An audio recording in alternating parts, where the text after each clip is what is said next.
I'm Vikas from Juniper Networks.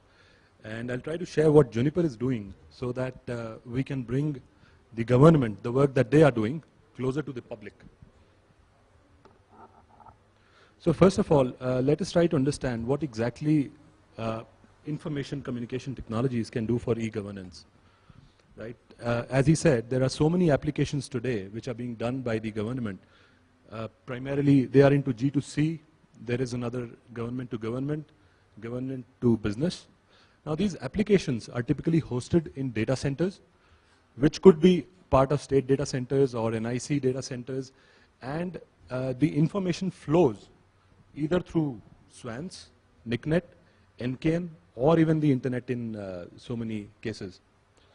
Now, the challenge which is being faced is that the accessibility to these applications is limited only to those people. The accessibility of these applications is limited to selected number of people.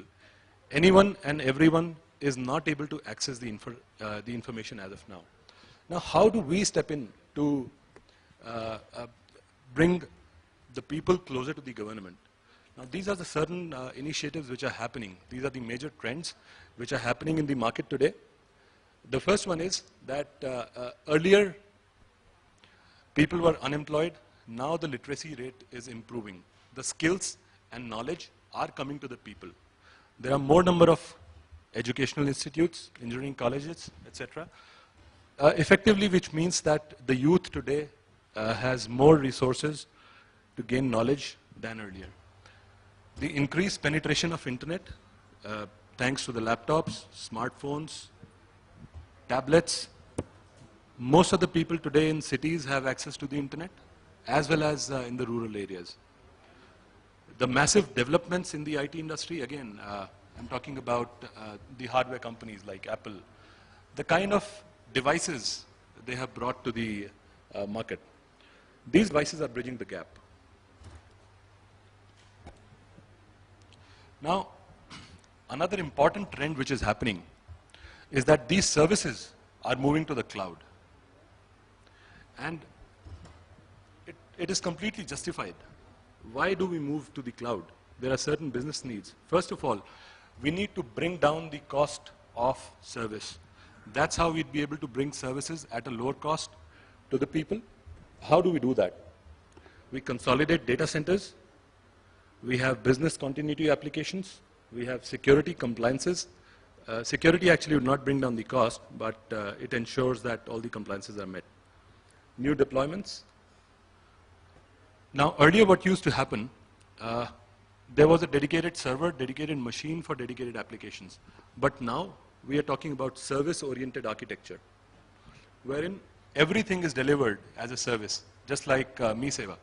They are delivering service to the customers. The customer is not bothered about the kind of infrastructure they have deployed, am I right, sir? The customer is only bothered about the time he spends at a MeSeva service center to get his work done. Servers are being virtualized, storage is virtualized, so almost everything today is virtualized. Now, this is a typical model of e-governance. There is services on the data center, on the DR, and there are clients. How do we connect them? We connect them using global high-performance network. So this is what we bring to the table, high-performance network. Now, coming back to the data center, what exactly does a data center want? They have the priority for a data center is speed. Whatever information is required should come up quickly. There should be no latency, very low jitter. The scale should be massive. The way they have, the way one of the projects just shown, they have grown from 2 to today more than 60,000 transactions per day. This is what is needed. You should be able to scale on the fly. And of course, the cost should be controlled. If 2 transactions cost 2 rupees, 60,000 transactions should not cost 60,000. They should cost perhaps 10 or maybe 20.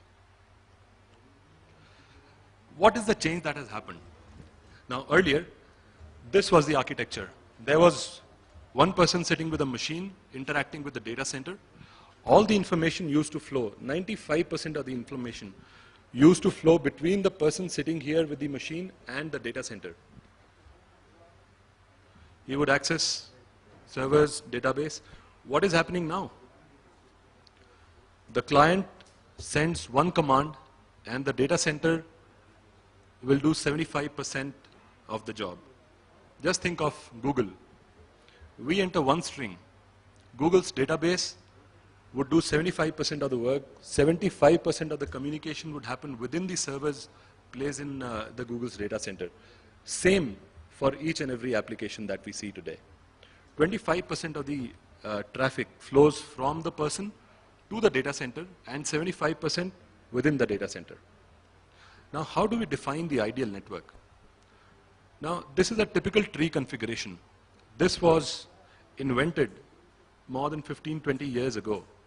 There used to be a core switch, a distribution, access layer, and then the machines, which could be storage, servers, etc. What Juniper has done, we have removed these layers and created one single network so that each and every machine is connected as if they are connected directly to each other. It's flat, one-to-one. The devices may be many, but to the user, the experience, the feel is like it's one single device, one switch. And this makes data centers very simple. This is how it looks. Today we have a solution which can scale up to 20,000 servers in one data center, as if they are connected on one single device.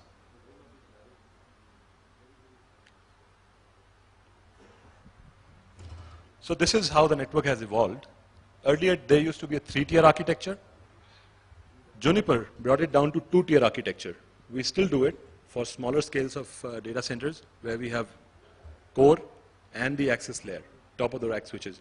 Then we have the new technology which is being deployed at Google, Facebook, and so many other clients. One-to-one. Each and every device, each and every server is connected to every other machine on a single hop, as if they are connected directly. No one else is offering this kind of solution today in the market. And that was all that I was here to present.